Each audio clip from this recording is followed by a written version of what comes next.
In lecture, we described a process that was abrupt, sudden, and occurred without the opportunity for equilibrium to be reestablished at each successive point along the process as being one that's representative of an irreversible event. Irreversible work will always have more input work energy than we get out upon the completion of a thermodynamic cycle. The second process that we described in lecture was one, though, of a very slow and gradual change, allowing for the establishment of equilibrium at every interstitial point across the entirety of the process. Overall, this process is now integrable since it occurred slowly, smoothly, and continuously, rather than having to sum together work done by expansion and work done by contraction. We can simply integrate an expression that allows us to sum the area underneath a pressure volume curve like this one. As we do so, we might find that the work associated with compression is dependent upon number of moles, ideal gas constant, temperature, and the natural logarithm of the ratio of volumes. We will derive this relationship for ourselves in just a few moments. But what we'll find is that regardless of the nature of work, so long as we can return a system to its original volume in a slow and gradual way, that process is all reversible. A pressure volume curve for a reversible process is smooth and continuous. And when we return our state of our system to its original starting point, it will look as though we never perturbed it at all in the first place. On this slide, you're seeing some more examples of irreversible and reversible phenomena.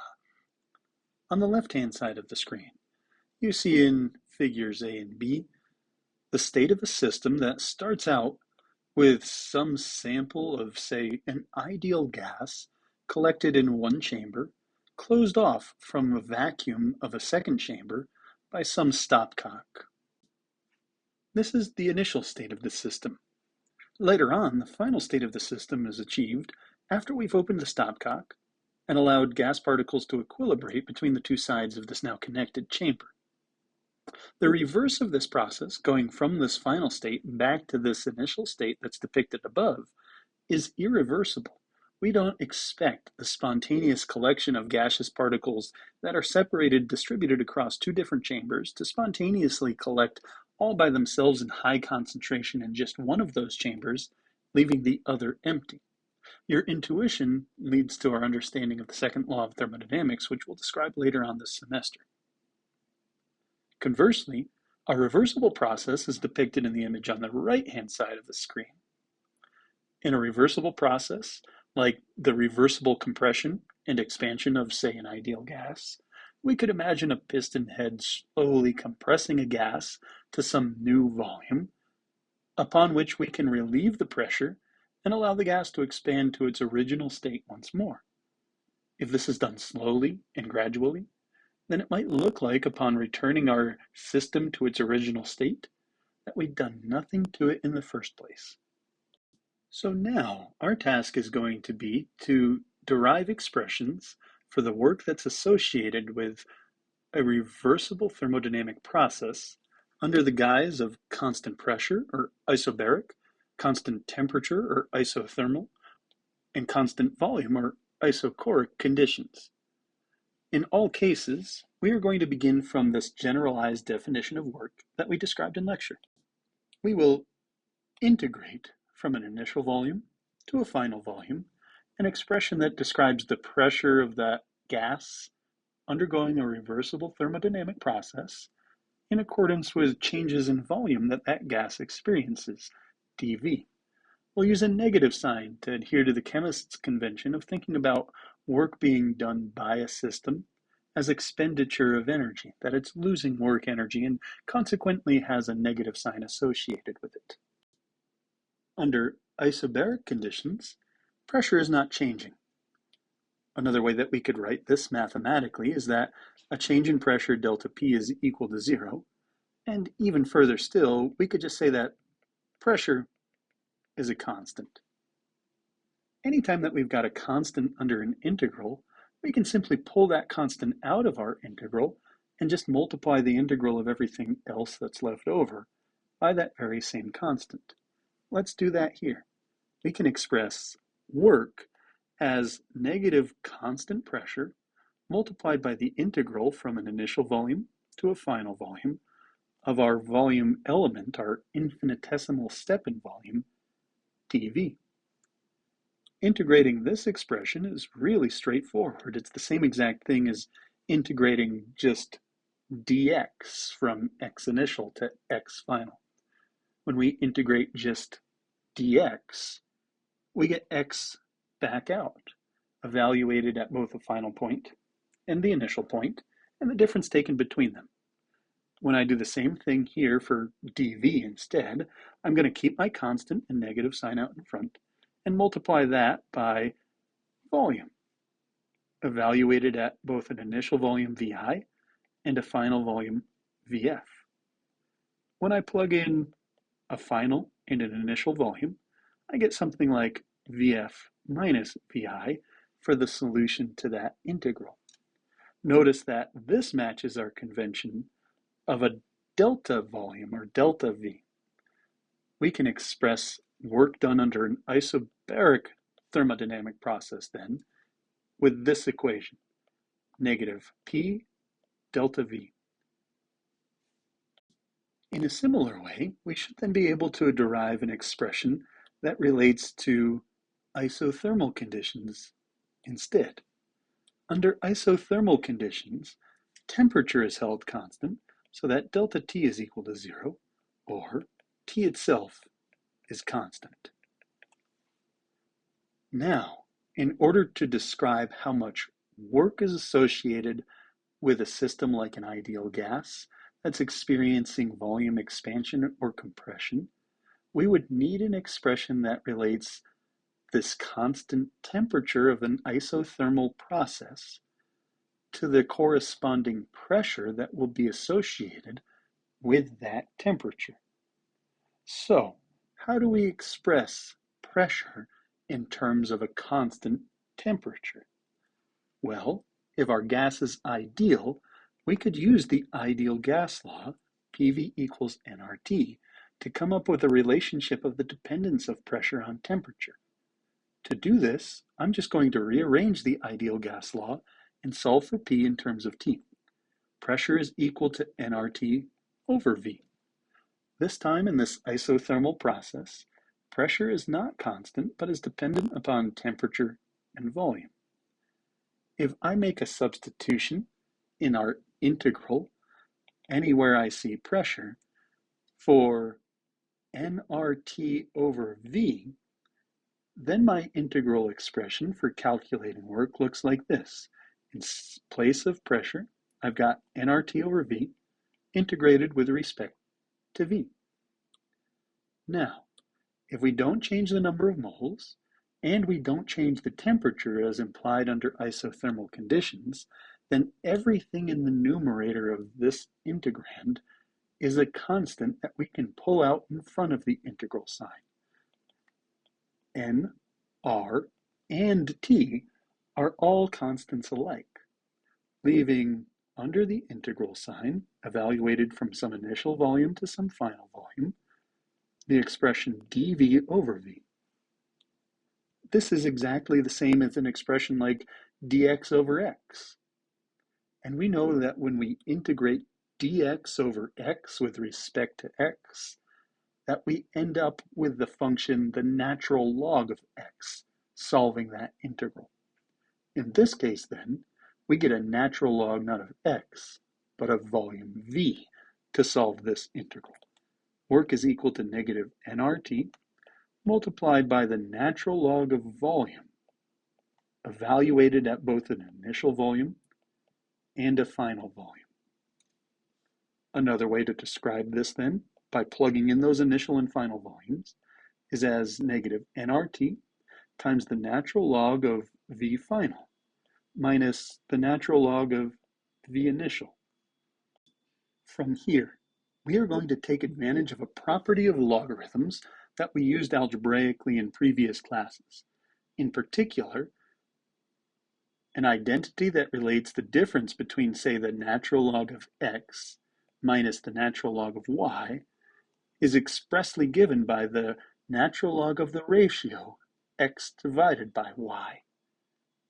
If we apply that same relationship down here, we can express the difference in natural logs between v final and v initial instead as the natural log of one ratio of volumes, allowing us to arrive at this final expression for the work that's associated with an isothermal thermodynamic process, negative nRT times the natural log of the ratio of V final to V initial.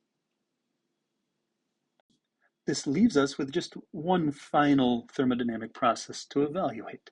That's an isochoric process. In an isochoric process, there is no change in volume. V is a constant. But in this case, I'm going to lean on this expression, delta V is equal to 0. If there is no change in volume, then V final and V initial are the same thing. And even if we were to integrate and plug in V final and V initial, we get things that would cancel out and give us just 0 at the end. So another way to think about this relationship in an isochoric process, that delta V is equal to 0, is to extend that a little bit and say also that dV, an infinitesimal change in volume, is equal to 0. When we plug this into our work expression, we get pressure times 0, meaning that the entire integrand is 0. That means that the work that's associated with this process is also 0. There is no work of expansion or contraction associated with an isochoric process because there is no volume change in an isochoric process. To bring this full circle into agreement with what we talked about earlier, we'd said that moving a piston that abruptly rather than smoothly and uniformly does something like compress a gas will result in an irreversible change in that gas where we have input more work than we could ever hope to get back out of it, even if we were to try to revert the system back to its original initial state. Following our rules of calculus, a function that's integrable needs to be smooth and continuous. Now, to illustrate graphically what I mean by these limitations, let's envision constructing a pressure-volume curve for two different processes, one irreversible and later a reversible one. And let's imagine that we've initially got some sample of an ideal gas unperturbed at some initial pressure and volume set of conditions. And what we're going to do from here is rapidly decrease the external pressure on this gas, moving from P initial to P final, so quickly so that our gas does not have an opportunity to respond by expanding in volume, all the while we're changing pressure from P initial to P final along this leg of a pressure volume curve. Now, that gas is going to have some lag in responding to that sudden drop in pressure, and so that after that pressure has dropped, its volume will expand from some initial volume to some final volume. Notice that this curve that we've drawn isn't really a curve. There is a point of discontinuity right there at this 90-degree elbow. We could not write down one singular mathematical function that would describe the shape of this pressure-volume diagram. As a consequence, we don't have the ability to integrate any expression that would be associated with this pressure-volume diagram. The best that we could do to analyze pressure-volume work for it is to think about the area that's carved out underneath our pressure-volume curve. This area here.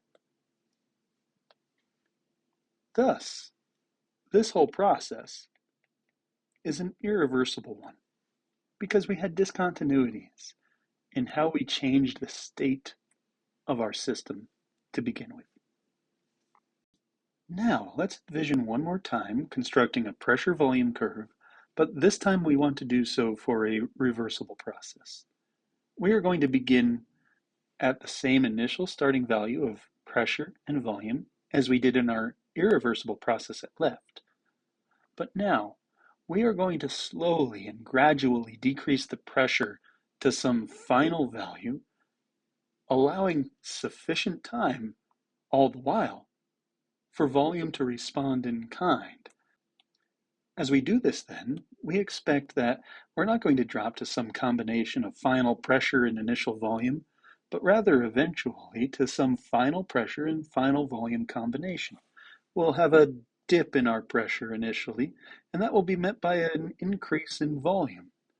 Eventually, we'll have a smooth and continuous curve, and we can certainly write down an expression or function that represents this curve itself, since there are no discontinuities in it.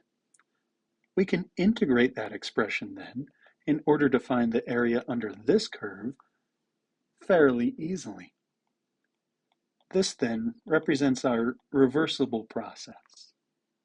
The ramification of this then is that the quantity of work that we calculate for a reversible process will always represent the maximum quantity of work that could be associated with that type of thermodynamic change, like a pressure volume change.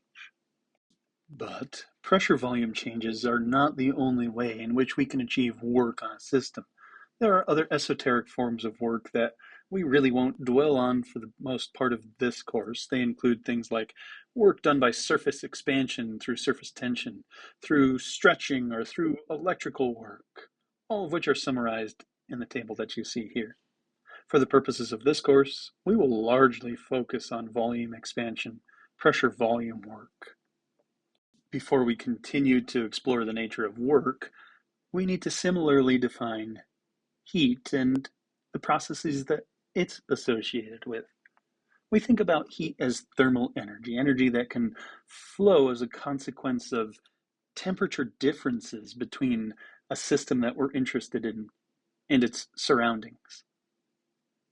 Like work, heat too is a path function, meaning that we can't just take a snapshot of a system at two different points in time and evaluate the difference in heat content to evaluate something about the nature of how heat flowed into or out of that system. Instead, we define, like we do for work energy, sign conventions that tell us whether or not the path of heat is largely into a system, which is represented by a positive sign anytime a system that we're interested in acquires heat energy, and conversely is associated with a negative sign anytime that the system that we're interested in loses or releases heat energy. Generally speaking, the more heat energy obtained by a system, the higher its temperature will grow to, and the more heat energy released from a system, the lower its temperature will dip. We might be interested in thinking about heat flow at constant pressure because as chemists, many of the systems that we explore are just that, systems exposed to constant pressure, like the pressure in the laboratory or atmospheric pressure.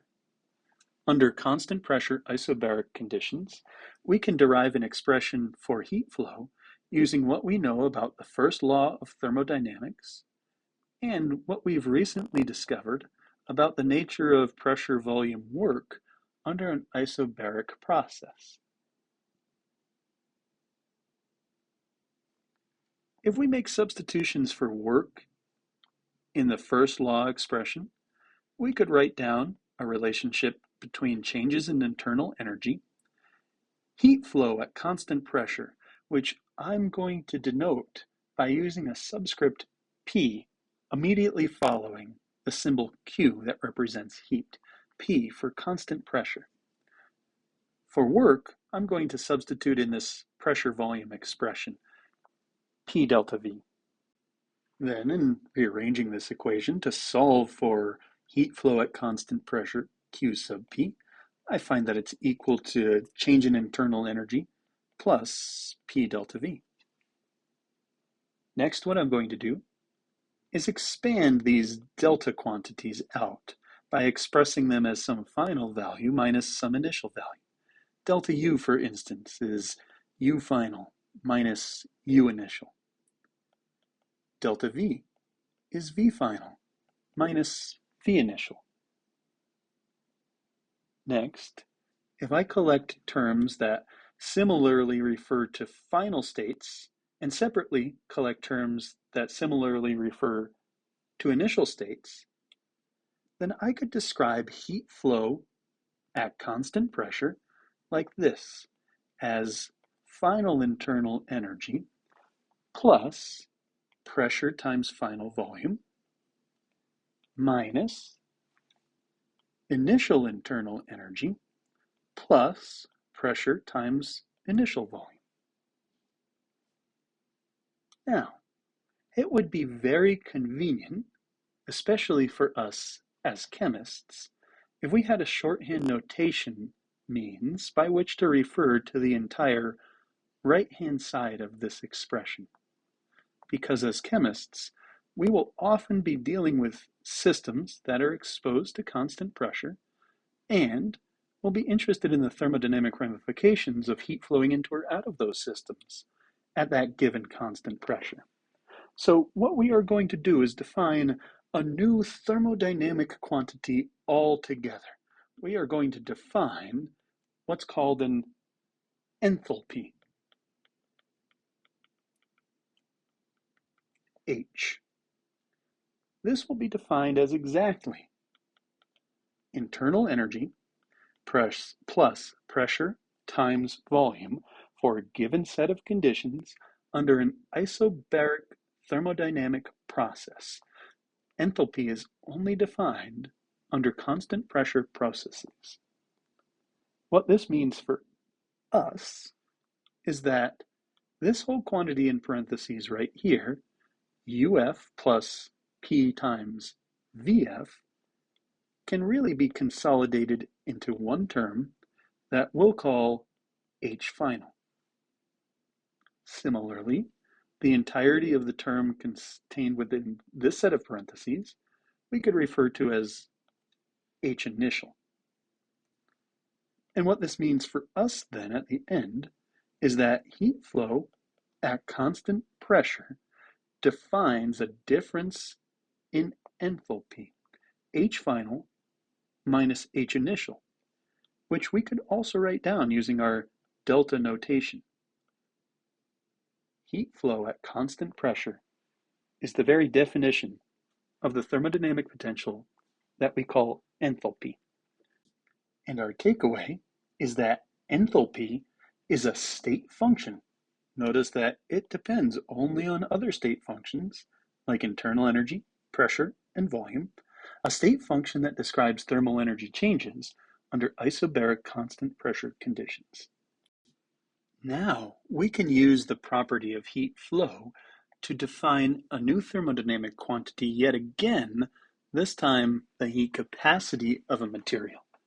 You know that heat capacity refers to the ability of a material to respond to some quantity of heat energy by changing its temperature by a particular degree amount.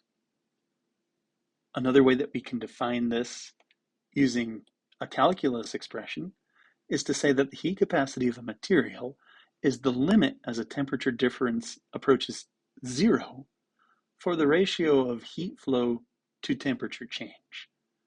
Mathematically, this is equivalent to dq dt, where the slash across the d is indicative of a path function, something that depends on how heat was flowing through or out of a system. That means that heat flow is process dependent, and like we just saw a moment ago, heat flow under constant pressure conditions is associated with our concept of enthalpy changes. We can define heat capacities on the basis of a material's chemical composition, its material state or physical phase, and in accordance with how much of that material we've got. A specific heat capacity is defined on the per gram or per kilogram basis of a material, whereas a molar heat capacity, indicated with a subscript M, is defined on a per mole basis. It's a heat capacity per mole of material that we've got.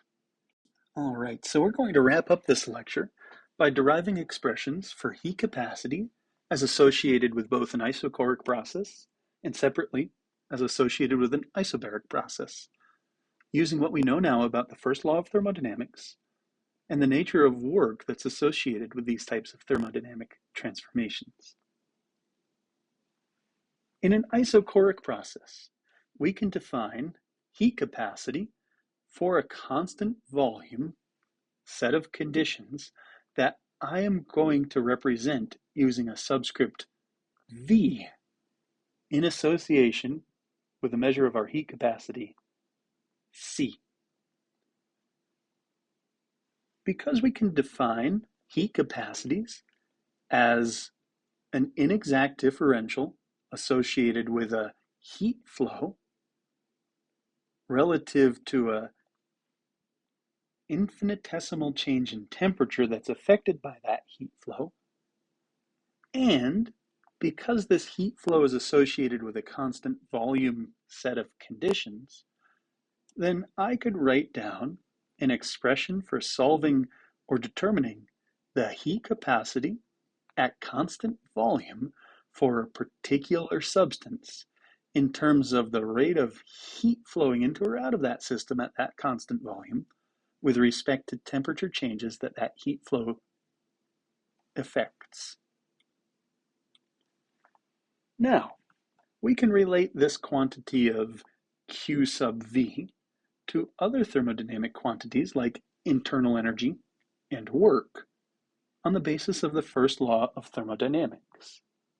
We could say that since U, or at least changes in U, are governed by heat Q plus work W, that under the auspices of an isochoric process, where work is equal to zero because volumes don't change.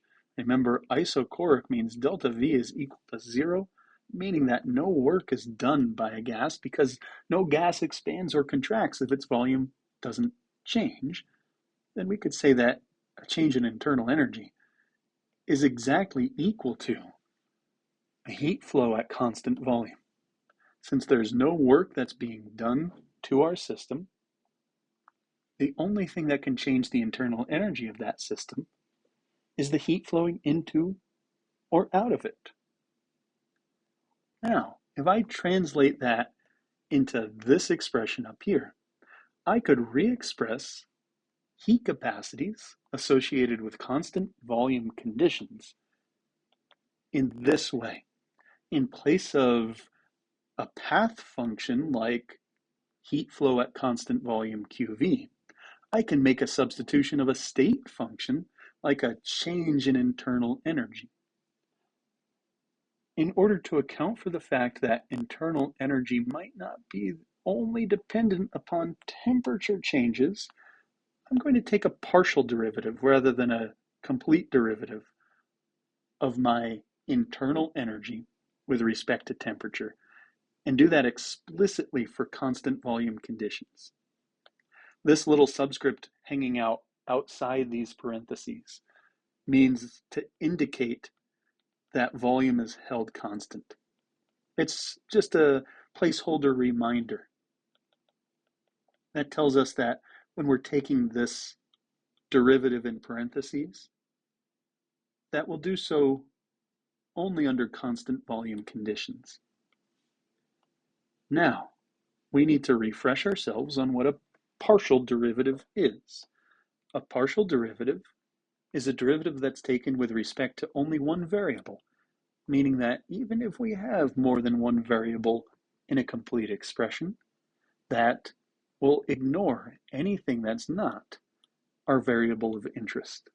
Suppose, for instance, that we could write down a function for the expression of an internal energy for a system in terms of pressure and temperature, P and T alike. And arbitrarily, this is given as A times P squared plus B times T cubed. When we take a partial derivative of this internal energy expression with respect to just temperature, I'm going to ignore any terms that don't have temperature in them altogether and only differentiate that term that includes that thing that I'm differentiating with respect to, treating everything else as though it's a constant. Here, that derivative, that partial derivative, would go as 3 times b times t squared, eliminating this term because there were 0 t's showing up in it. Another interesting thing that we can do from here is express changes in internal energy in terms of this constant volume heat capacity now under isochoric processes.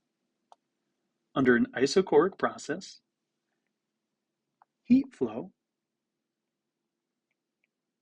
at constant volume should be equal to a constant volume heat capacity, C sub V, multiplied by dt.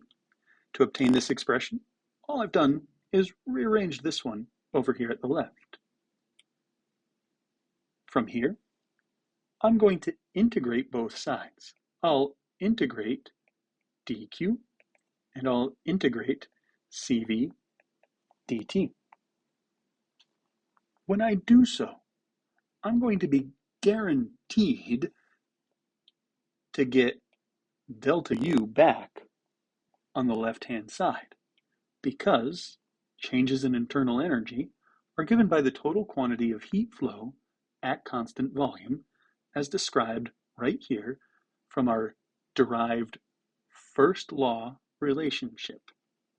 That means that when I integrate the left-hand side of this expression, I'm going to get delta U.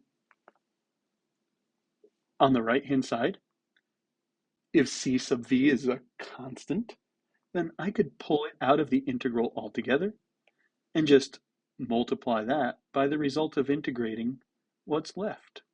That's dt, which integrates to give us delta t, so long as I integrate from t initial to t final. Thus, we can define changes in internal energy on the basis of constant volume heat capacities in association with changes in temperature for a system. Now, let's conclude by trying to do something similar for those heat capacities that would be associated with an isobaric constant pressure process. Here, we'll define constant pressure heat capacity using a subscript P to indicate constant pressure. And like we set up our expression for constant volume heat capacities, we can similarly describe the constant pressure heat capacity in terms of rate of change of heat flow at constant pressure with respect to changes in temperature. What we've seen now is that Q sub P is identically equal to a change in enthalpy delta H. This means that an expression for constant pressure heat capacity in terms of partial derivatives could go as the partial derivative of the enthalpy expression for a thermodynamic process with respect to temperature at constant P. That subscript outside parentheses once again indicates this time that pressure is constant.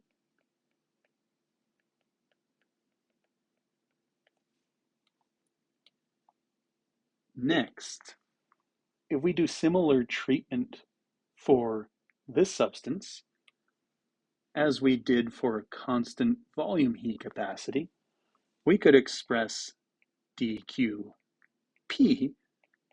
in terms of a constant pressure heat capacity multiplied by an infinitesimally small change in temperature, rearranging this expression from the left.